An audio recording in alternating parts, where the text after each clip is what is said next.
الکریم اما بعد فاعوذ باللہ من الشیطان الرجیم بسم اللہ الرحمن الرحیم یا ایہا الذین آمنوا ان تطیعوا الذین کفروا یردوکم علی اعقابکم فتنقلبوا خاسرین بل اللہ مولاکم وهو خیر الناصرین سنلقی فی قلوب الذین کفروا الرعب بما اشرکوا باللہ ما لم ينزل به سلطانا ومأواہم النار بئس مثوى الظالمین۔ صدق اللہ العظیم۔ سورہ آل عمران کی آیت نمبر 149، 150 اور 151۔ اللہ تعالیٰ کہتے ہیں یا ایھا الذین آمنوا، اے ایمان والو، ان تطیعوا الذین کفروا یردوکم علی اعقابکم، اگر کہ تم اطاعت کرو گے ان لوگوں کی جنہوں نے کفر کیا، یردوکم علی اعقابکم، یہ تم کو تمہاری ایڑیوں کے بل پھیر دیں گے، فتنقلبوا خاسرین، پس تم لوٹو گے خسارے والے ہو کر۔ بل اللہ مولاکم، بلکہ اللہ تمہارے مولا ہیں، وہو خیر الناصرین، اور وہ بہترین مدد کرنے والے ہیں۔ سنلقی، عن قریب ہم ڈال دیں گے، فی قلوب الذین، ان لوگوں کے دلوں میں، کفروا الرعب، جنہوں نے کفر کیا، روب ڈال دیں گے، بما اشرکوا باللہ ما لم ينزل به سلطانا، ان کے شرک کرنے کی وجہ سے اللہ کے ساتھ، جس کے بارے میں اللہ تعالیٰ نے کوئی دلیل نہیں اتاری، ومأواہم النار، اور ان کا ٹھکانہ آگ ہے، وبئس مثوى الظالمین، اور برا ٹھکانہ ہے ظلم کرنے والوں کا۔ ہجرت کے تیسرے سال میں جنگ احد برپا ہوئی۔ احد کے وجود پانے کی وجہ یہ تھی کہ بدر کے میدان میں جو کفار کو شکست ہوئی تھی، اس کا بدلہ لینے کے لیے کفار پھڑک رہے تھے۔ بڑی کوشش کی، 3000 افراد کو اکٹھا کیا اور خاموشی سے نکلے۔ پیشگی کوئی اطلاع مدینہ منورہ میں نہیں تھی کہ ہم لڑنے کے لیے آ رہے ہیں۔ ان کے گمان میں یہ تھا کہ ہم اچانک سے حملہ آور ہوں گے کہ نبی کریم صلی اللہ علیہ وسلم کو باخبر کر دیا گیا۔ آپ کو خبر ملی کہ دشمن سر پہ پہنچ چکا ہے، اب کوئی موقع باقی نہیں رہا۔ پیارے پیغمبر صلی اللہ علیہ وسلم نے جنگ کا طبل بجا دیا۔ آپ نے فرمایا تشریف لائیں، تمام صحابہ کرام جمع ہوں اور لڑنا ہے۔ 1000 افراد نبی علیہ السلام نے اکٹھے فرمائے۔ ان 1000 میں سے 300 وہ منافقین تھے جن کا تذکرہ پیچھے ہو چکا ہے، جو کہ واپس جانے کے ارادے میں تھے، اور ان لوگوں کے کہنے میں وہ لوگ جو بنو سلمہ اور بنو حارثہ کے لوگ تھے، ان کا بھی ذہن بن گیا تھا کہ ہمیں چاہیے کہ ہم واپس چل پڑیں۔ اذ ہمت طائفتان منکم ان تفشلا واللہ ولیہما وعلی اللہ فلیتوکل المؤمنون۔ مخلصین کی جماعت تھی، منافقین کے کہنے میں آ گئی تھی، تو اللہ سبحانہ وتعالیٰ نے ان کا اکرام کیا، اور منافقین کو تو رد فرما دیا، وہ چلے گئے، وہ 300 افراد چلے گئے۔ اب مسلمان 700 اور سامنے 3000، یہ دونوں ایک بڑی جمعیت کا آمنا سامنا ہے۔ اور منافقین نے وہاں جو نعرہ لگایا وہ یہ تھا کہ جی ہم کیسے لڑ سکتے ہیں، ہم کیسے لڑ سکتے ہیں، دیکھو جی سامنے تو پتھر سے لڑنا تو گویا کہ اپنے آپ کو موت کے منہ میں دھکیل دینے والی بات ہے۔ 3000 افراد کے سامنے تم 1000 کیا کرو گے؟ اس لیے جو ہے نا بہتر یہ کہ واپس چلو۔ یہ کوئی نہ کوئی بہانہ تلاش کر کے واپس نکلنا چاہتے تھے کہ اس دوران میں بنو سلمہ و بنو حارثہ کے لوگوں کو اللہ سبحانہ وتعالیٰ نے سجھائی دے دیا، سمجھ عطا فرمائی، اور انہوں نے فیصلہ کیا کہ یہ کیسے ہو سکتا ہے کہ عمر نہیں جا رہے، یہاں موجود ہیں، ابوبکر نہیں جا رہے، یہاں موجود ہیں، اور دیگر کبار صحابہ کرام یہاں موجود ہیں، تو ہم کیوں جائیں؟ یہ لوگ رک گئے۔ یہ وہ جنگ تھی جس میں ابتداءً مسلمانوں کو فتح ہوئی ہے اور بعد میں شکست ہوئی ہے۔ آپ حضرات پہلے بھی واقعہ سن چکے ہیں کہ عبداللہ بن جبیر رضی اللہ تعالیٰ عنہ کو پیارے پیغمبر صلی اللہ علیہ وسلم نے جبل رمات پر مقرر فرمایا تھا کہ یہاں آپ اور آپ کے 50 ساتھی یہاں رہیں گے، یہاں سے نیچے نہیں آئیں گے، ہم جانے میدان جانے، آپ نے یہ جگہ نہیں چھوڑنی، آپ نے یہیں رہنا ہے۔ لیکن جب میدان مسلمانوں کے ہاتھ آ گیا تو ان حضرات کے گمان میں یہ تھا، جبکہ امیر عبداللہ بن جبیر نے منع بھی کیا، لیکن ان حضرات کے گمان میں یہ آ گیا کہ اب پانسا پلٹ چکا ہے، کہانی الٹ گئی ہے، اب وہ ہار چکے ہیں، شکست ہو چکی ہے، تو یہ لوگ میدان میں نیچے اترے۔ بدلہ لینے آئے تھے وہ لوگ اپنا، 70 جو ان کے سرداران بدر میں شہید ہوئے تھے ان کے بدلے کی نیت تھی، اور 70 گرفتار ہوئے تھے۔ لیکن اس سب کے باوجود وہ لوگ پھر بھی لڑنے کی جرات کر کے آ ہی گئے تھے، تو صحابہ نے بھی پوری طرح سے حملہ آور ہونے کی کوشش کی، لیکن صحابہ بے سر و سامانی ہی میں تھے، بہت بڑی وسعت نہیں تھی۔ جس طرح پہلے وقت میں 8 تلواریں تھیں، اس طرح اب بھی بہت سارے بے سر و سامانی میں تھے، لیکن لڑے بڑی بے جگری کے ساتھ۔ عبداللہ ابن جبیر رضی اللہ تعالیٰ عنہ کی جماعت جب نیچے اتری جبل رمات سے، حالانکہ وہ لوگ جو نیچے مال غنیمت جمع کر رہے تھے، یہ اجتہادی غلطی ہو سکتی ہے کہ وہ جو نیچے مال جمع کر رہے تھے وہ ذاتی حیثیت میں جمع نہیں کرتے، سارا مال جو جمع ہوتا ہے وہ مال غنیمت کا، وہ سارا یکجا کر دیا جاتا ہے اور اس کے بعد پھر اس میں حصے لگتے ہیں، پھر تقسیم ہوتا ہے۔ لیکن جو ہے نا وہ کیا گمان کر کے آگے بڑے ہمت کی، نیچے اترے، لیکن جب نیچے اترے تو وہاں سے خالد بن ولید کا لشکر پیچھے کی طرف سے آیا اور حملہ آور ہوا، اس سے نقصان ہوا۔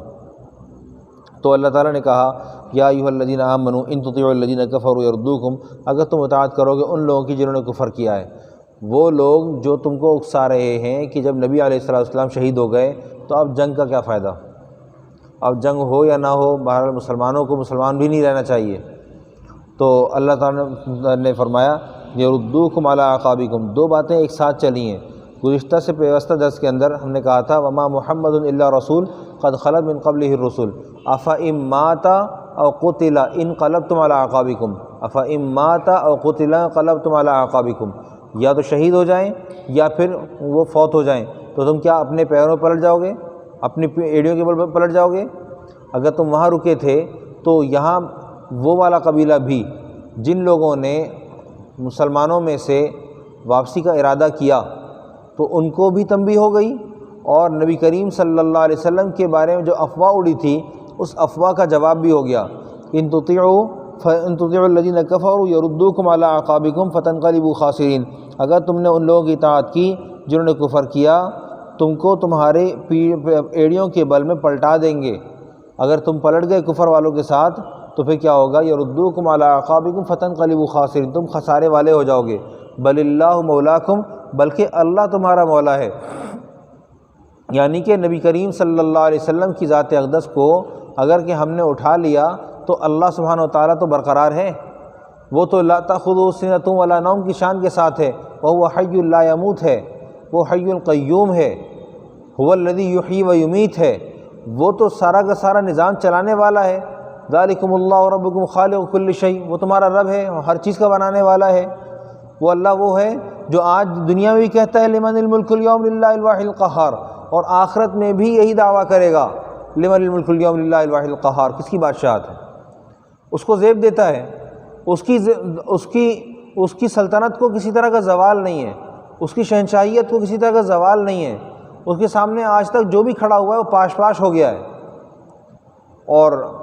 اللہ سبحانہ وتعالیٰ کو جھنجھوڑنے کا، امتحان لینے کا پورا حق ہے، وہ امتحان لیتا ہے۔ تو کہا سنلقی بل اللہ مولاکم وهو خیر الناصرین، اور بہترین مددگار ہے۔ سنلقی فی قلوب الذین کفروا، یہ کفار نے کہا تھا کہ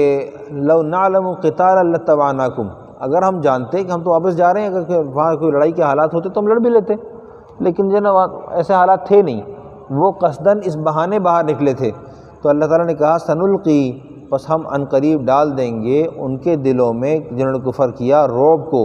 بما اشرکوا باللہ، ان کے شرک کرنے کی وجہ سے اللہ کے ساتھ، ما لم ینزل بھی سلطانہ، جس شرک کے بارے میں اللہ تعالیٰ نے کوئی دلیل نہیں اتاری، کوئی دلیل آسمان سے نہیں آئی، اس نے آج تک اپنے آپ کو لا الہ الا اللہ محمد الرسول اللہ ہی بتلایا ہے، اللہ ایک ہے اور محمد اللہ کے رسول ہیں، اور نبی علیہ السلام کی نبوت کا فیصلہ آدم علیہ السلام کی پیدائش سے پہلے کا ہے، اور اتنا اٹل فیصلہ، اس کے بعد نبی کریم صلی اللہ علیہ وسلم سے پہلے آنے والے تمام انبیاء کرام اور نبی علیہ السلام کی ذات تک آ کر اس سلسلے کو موقوف کیا جانا، کیونکہ حق تعالیٰ کا اپنا ایک فضل تھا، ایک کرم تھا جو کہ آج تک جاری و ساری ہے۔ تو اللہ تعالیٰ نے کہا کہ سنلقی فی قلوب الذین کفروا، ان کا کفر جو تھا یہ کفر تاب نہیں لا سکتا تھا، تبھی مسلمانوں نے اس شکست کے باوجود، جب فتح ہو گئی تھی اس کے باوجود ان لوگوں کو پلٹا کے مارا اور بھگایا، بڑا تعاقب ہوا، 8 میل تک ان کے تعاقب میں مسلمان گئے ہیں،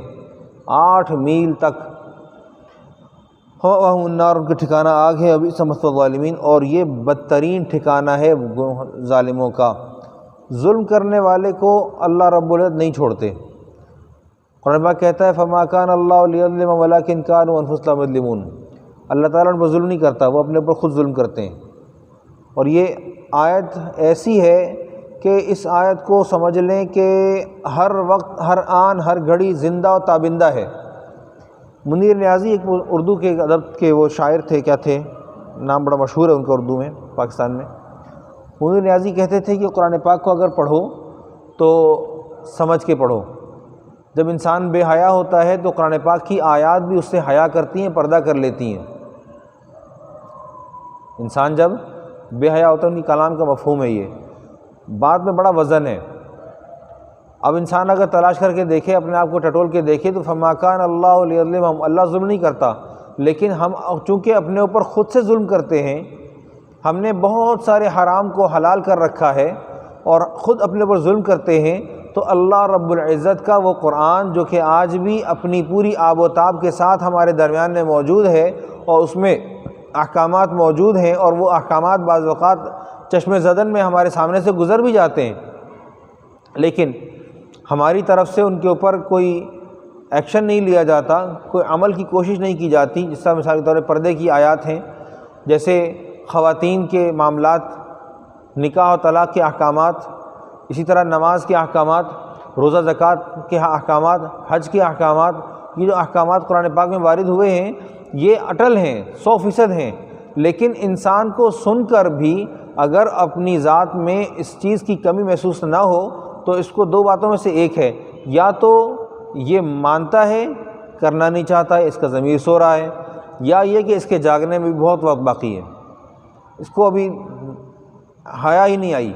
اس کو ابھی تک قرآن پاک کی حیا آئی ہی نہیں ہے، قرآن پاک سے اس کو حیا آئی ہی نہیں ہے، اس کو قرآن پاک کی طلب